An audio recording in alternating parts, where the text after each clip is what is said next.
ากาศทุ่งไร่ทุ่งนาพี่น้องเงียบเงาเลยพี่น้องบรรยากาศซ้ายนี่สติ๊กมาบ่อยพี่น้องมาเราขายมะม่วงแท้เลยมาบ่อยแท้เลยแต่ว่าวังลังๆนี่ก็บ่ได้ค่อยมาแล้วพี่น้องเป็นทุ่งไร่ทุ่งนาเนี่ย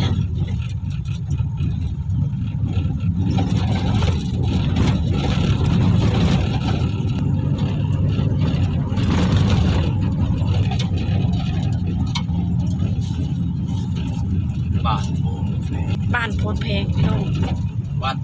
มินอยู่นู่นพ่อมาพายกันแล้ว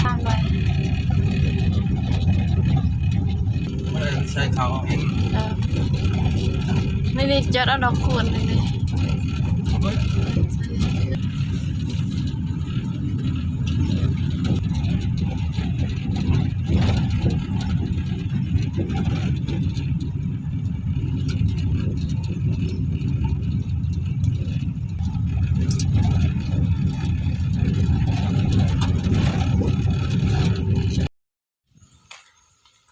ก็มาที่ทรงพระพี่น้องเปิดทรงพระพี่น้องนี่เนี่ยทับพาบันนองมาหน้าพี่น้องบ่ค่อยมีคนเงียบเงาพี่น้องแต่ว่าเพิ่นกะใจตามมาทรงมาอันนั้นน้ำพระพุทธพันธ์พี่น้อง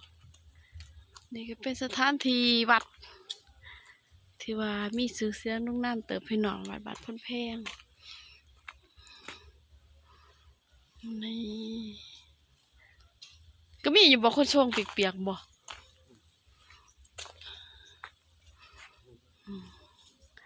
นี่ที่สูงฝากพี่น้องบรรยากาศทุ่งไร่ทุ่งนาวันนอกวันหน้าเนาะพี่น้องเนาะศรัทธาขอป้ารามีอันนี้ก็เป็นที่ศรัทธาภาษาเนาะพี่น้องพันเฮ็ดไว้นะพี่น้องกับมันนี้สติ๊กเกอร์ภาพพี่น้องมาส่งผ่านน้ำที่ต่างๆเนาะพี่น้องเนาะสมบรรยากาศกับประมาณนี้อยู่บ้านนอกบ้านนาเงียบเงาสงัดพี่น้องมาขึ้นในเมืองใหญ่มาวัดที่2แล้วพี่น้องสติ๊กเกอร์มาสมพระพุทธพระแล้วก็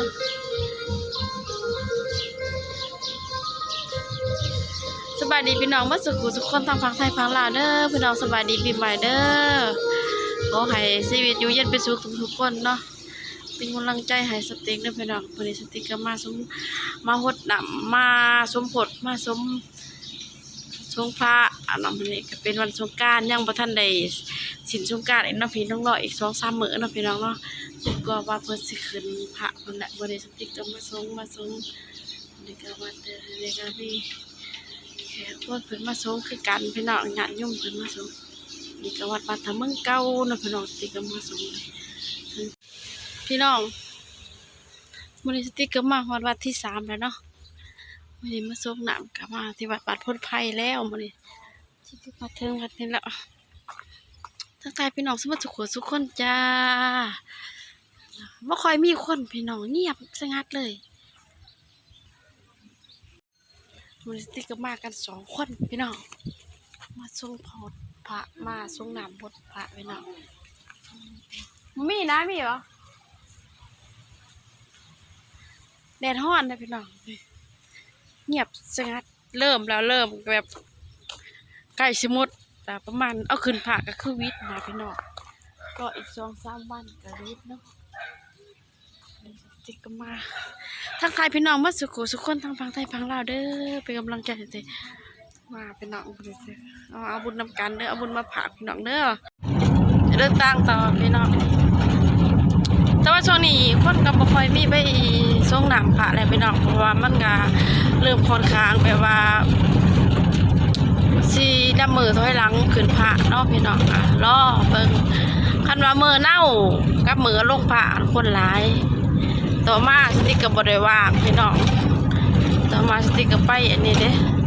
ผูกคอต่อแขนเพิ่นใช้งานในบ้านนะพี่น้องวัดที่1ที่2 3 วัดแล้วพี่น้องสติ๊กมาส่งในวันนี้ เอาใจสวยน้ำกันเด้อพี่น้องจังไดก็ไปเบิ่งไปชมน้ำกันนั่นแหละ3 วัดแล้วคิดว่าสิตั้งใจไป9 วัดแต่บ่ฮู้สิได้หรือบ่พี่น้องบ่ได้ดอกมื้อนี้เที่ยงแล้วนี่ก็อยากเขาเลยพี่น้องหามาวัดสุดท้ายเด้อพี่น้องมื้อนี้ว่าตั้งใจว่าสิมาไป9 วัดเนาะ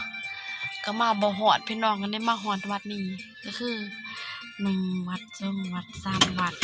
4 รถเฮานี่คิวอ่ะ 6 วัดฮะ ไม่ใช่เบรกติดอยู่หลังหรือว่าคิวอ่ะน้ำมันเขาล่างตีนมันเป็นคิว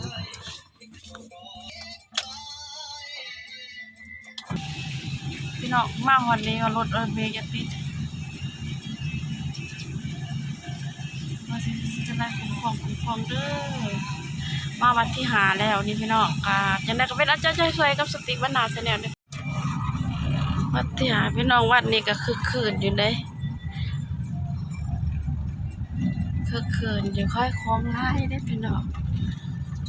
อันนี้เขาเฮ็ดหยังนี่น่ะกดคือละ มีเงินเดียวแล้วมีตำเต่า เมื่ออีเต้ามากระลอกว่ะใช่ ขายดีเด้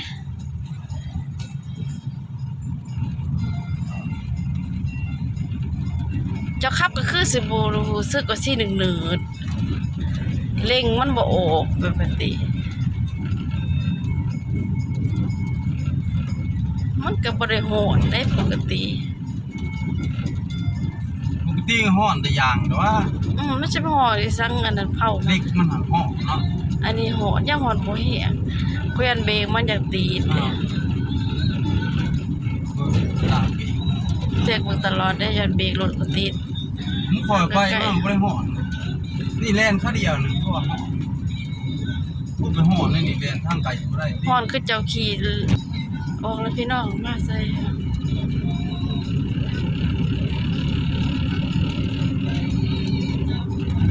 คอยขี่ไปบายแล้วพี่น้อง จับเขาเสีย